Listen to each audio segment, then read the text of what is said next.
চলমান হিট অ্যালার্টের মধ্যেই তাপমাত্রা কমার আভাস দিয়েছে বাংলাদেশ আবহাওয়া অধিদপ্তর। তবে আজ নয়, আগামী পরশুদিন অর্থাৎ 29 এপ্রিল সারা দেশে দিনের তাপমাত্রা কমে যেতে পারে, যা রাতেও অপরিবর্তিত থাকবে। তবে জলীয় বাষ্পের কারণে জনমনে অস্বস্তি বিরাজ করলেও আগামী 5 দিনের শেষের দিকে সারা দেশে বৃষ্টিপাতের প্রবণতা বৃদ্ধি পাবে বলে জানিয়েছে সংস্থাটি।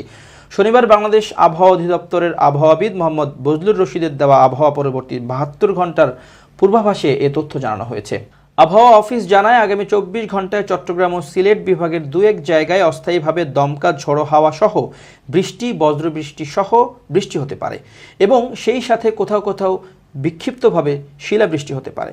28 এপ্রিল যেমন থাকবে আবহাওয়া, সিলেট ও চট্টগ্রাম বিভাগের 2-1 জায়গায় অস্থায়ীভাবে দমকা ঝড়ো হাওয়া সহ বৃষ্টি, বজ্রসহ বৃষ্টি হতে পারে এবং সেই সাথে কোথাও কোথাও বিক্ষিপ্তভাবে শিলাবৃষ্টি হতে পারে। এছাড়া দেশের অন্যত্র অস্থায়ীভাবে আংশিক মেঘলা আকাশ সহ আবহাওয়া প্রধানত শুষ্ক থাকতে পারে। বিরাজমান তাপপ্রবাহ অব্যাহত থাকার পাশাপাশি সারা দেশে দিন এবং রাতের তাপমাত্রা প্রায় অপরিবর্তিত থাকবে এবং জলীয় বাষ্পের আধিক্যের কারণে অস্বস্তি ভাব বিরাজমান থাকতে পারে।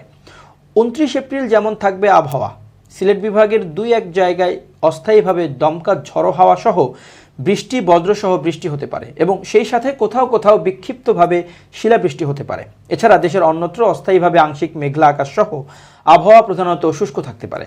বিরাজমান তাপপ্রবাহ অব্যাহত থাকতে পারে, তবে সারা দেশে দিনের তাপমাত্রা সামান্য হ্রাস পেতে পারে এবং রাতের তাপমাত্রা প্রায় অপরিবর্তিত থাকবে এবং জলীয় বাষ্পের আধিক্যের কারণে অস্বস্তি ভাব বিরাজমান থাকতে পারে।